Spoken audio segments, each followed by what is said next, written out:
Selamat pagi anak-anak. Sekarang kita akan lanjutkan ke materi tentang kuat medan. Jadi kita akan membahas kuat medan. Apa itu kuat medan? Kuat medan itu adalah daerah yang masih mendapat pengaruh listrik dari muatan. Atau kalau ibu bandingkan di sini ada istilahnya medan magnet. Jadi medan magnet itu adalah daerah yang masih mendapat pengaruh magnet, kan begitu. Nah, sekarang kalau kuat medan itu adalah daerah yang masih mendapatkan pengaruh dari muatan listrik. Nah, kuat medan ini disimbolkan dengan E, nanti dicarinya dengan K per R kuadrat. Q yang dimaksud di sini adalah muatan yang mempengaruhi daerah itu. Jadi kuat medan daerah yang masih mendapat pengaruh dari muatan listrik. Nah, ini dia. Muatan inilah yang akan mempengaruhi besarnya kuat medan di suatu titik. Itu maksudnya ya. Nah, sekarang kita akan bahas bagaimana kalau misalnya ada 3 buah partikel ya. Nah, perhatikan di sini Ibu sedang contoh. Di sini ada sebuah partikel namanya partikel titik P. Jadi partikel P itu dianggap adalah partikel sebagai sebuah titik. Nah, ini dia. Ya. Dianggap dia bermuatan positif. Kemudian di dekat titik P ini ada 2 muatan lain lagi. Ada muatan Q1, ada muatan Q2. Nah, nanti partikel P ini akan mendapat pengaruh kuat medan dari partikel ke-1 dan partikel kedua. Jadi 2 partikel ini akan memberi pengaruh kuat medan terhadap partikel P ini. Nah, berapa besar pengaruh kuat medan dari muatan 1 dan muatan kedua terhadap si P? Itu yang ditanyakan sekarang. Berapa besarnya kuat medan yang dialami oleh titik P akibat pengaruh dari muatan 1, akibat pengaruh dari muatan kedua. Nah, diketahui rumusnya sudah E sama dengan K per R kuadrat. Jadi tetap kita akan cari dulu satu-satu. Pengaruh muatan atau besarnya kuat medan yang dialami oleh titik P akibat pengaruh dari muatan kedua. Nah, itu kita cari dulu. Nah, ini dia. Ya. Nah, jadi E2 Ibu maksudkan di sini adalah besarnya kuat medan yang dialami oleh titik P akibat adanya muatan Q2. Rumusnya E2 sama dengan K, berarti Q-nya Q2 per R-nya RPQ2. Maksudnya PQ2 maksudnya jarak antara partikel P terhadap muatan kedua kuadrat ya.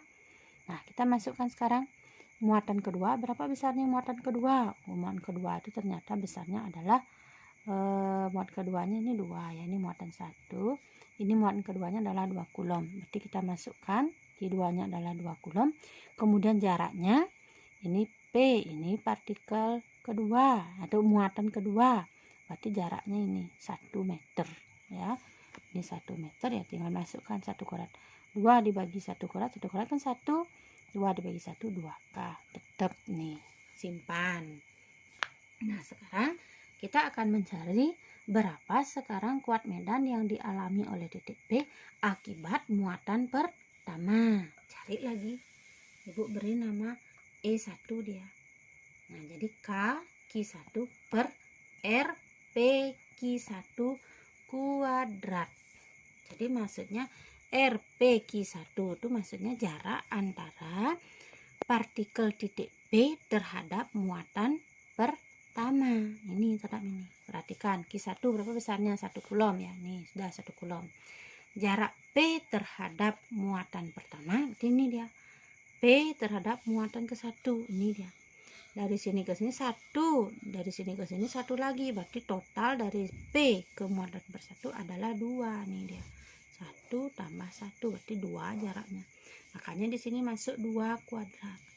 Berarti 1 2 kuadrat adalah 4, berarti 1/4 kali K berarti sama dengan 1/4 K, atau ini boleh diganti menjadi 0,25K. Boleh. Ini K itu konstanta ya. Simpan. Nah, sekarang berarti masing-masing kan sudah kita dapat ini. Jadi totalnya berapa sekarang total yang dialami? Nah, besar kuat medan total yang dialami oleh titik P ini. Nah, untuk mencari besar totalnya, tetap kita akan memperhatikan arahnya, arah kuat medan nih, karena kuat medan juga memiliki arah. Berarti kita akan kaji, ini ada partikel titik P yang muatannya positif. Di sini ada muatan Q2, dia juga positif. Berarti positif dengan positif, berarti di sini akan terjadi tolak menolak. Jadi yang kedua menolak si P juga akan menolak muatan kedua. Sini arahnya. Nah, itu dia. Nah, kemudian di sini ada partikel ketiga. Ini kan segaris ya. Ini ada Q3. Ini masih segaris dia di sini. Kita masih membahas segaris. Sama juga, dia muatannya positif di sini. Positif dengan positif tolak menolak. Berarti Q3 menolak si P. Nah, itu juga. Nah, kemudian P juga menolak muatan pertama ya, bukan muatan ketiga, ini muatan pertama. Jadi partikel P juga menolak partikel yang pertama. Jadi ke sini arahnya juga, karena dia segaris ya numpuk di sini. Nah, ini dia jadinya. Nah, berarti lihat antara kuat medan nih. E2, sini arahnya. Ini E1. Jadi dia nih nolak terus ke sini juga. Lihat juga arahnya sekarang. Kan searah ini. Karena searah itu besar kuat medan total yang dialami oleh titik P atau oleh partikel P ini adalah E2 ditambah E1 karena searah di sini. Ya udah tinggal dijumlahkan aja. Jadi E totalnya, jadi kuat medan di titik P itu adalah kuat medan dari muatan 1 ditambah kuat medan dari muatan kedua. Tambah itu plus ini asalnya karena kedua arah kuat medan itu adalah searah. Nih, searah. Makanya dijumlah. Ya udah tinggal dijumlahkan 2K ditambah 0,25K. 2,25K. Kalau K-nya dibuka 9 kali 10 pangkat 9, ya udah tinggal dikali. Hasilnya sekian. Berarti ini adalah kuat medan total yang dialami oleh partikel titik P sebesar 20,25 kali 10 pangkat 9 Newton per Coulomb. Nah, itu untuk yang ketiga muatan masih dalam posisi segaris. Masih segaris. Nah, Ibu akan lanjutkan. Kita akan menghitung sekarang kuat medan kalau partikelnya itu tidak segaris. Sama dengan yang tadi, ada 3 partikel yaitu Q1, Q2, dan sebuah partikel titik yang Ibu beri nama partikel titik P. Nah, posisinya ketiga partikel ini Ibu anggap membentuk segitiga sama sisi. Dengan panjang sisi Ibu anggap adalah 1 meter. Kita akan mencari sekarang berapa besar kuat medan total yang dialami oleh titik P.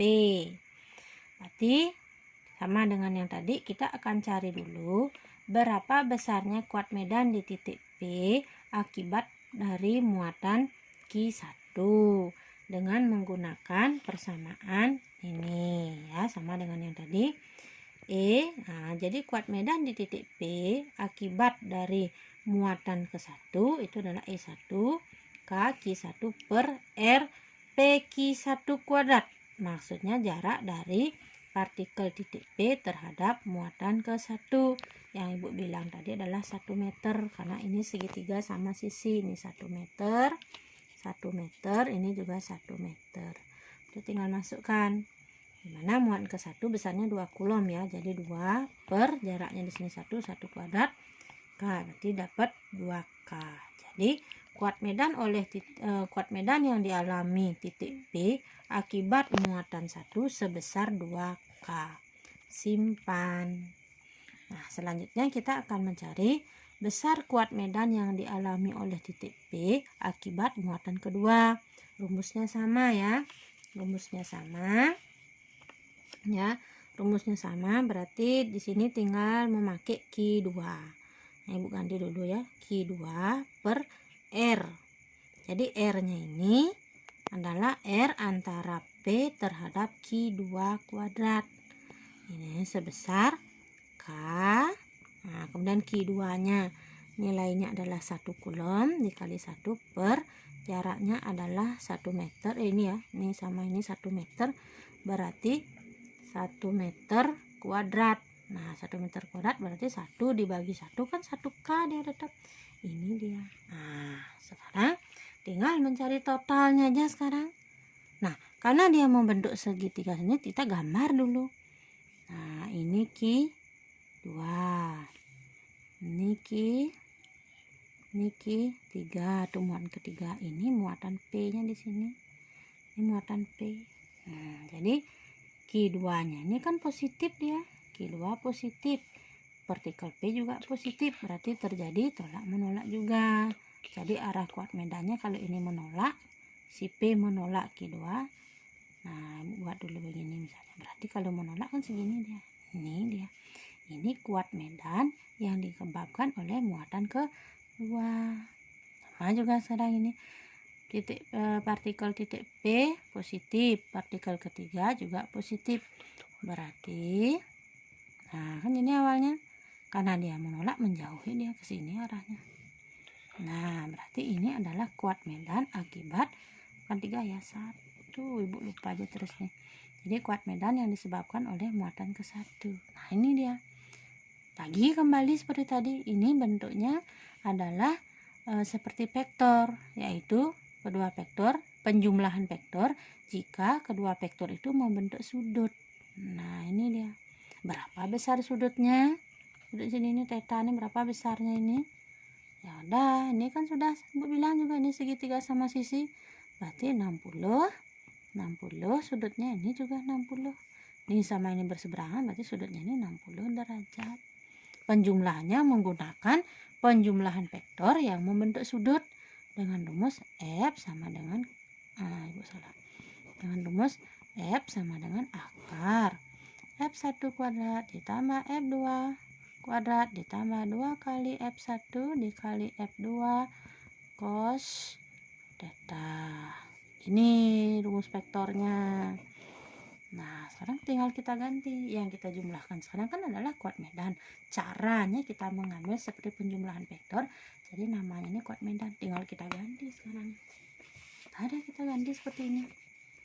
Nih, kuat medan 1 kuadrat ditambah kuat medan oleh partikel 2 kuadrat ditambah 2 kali E1 kali 2 cos theta. Udah tinggal masuk. 1 2K kuadrat. Nih 1K kuadrat.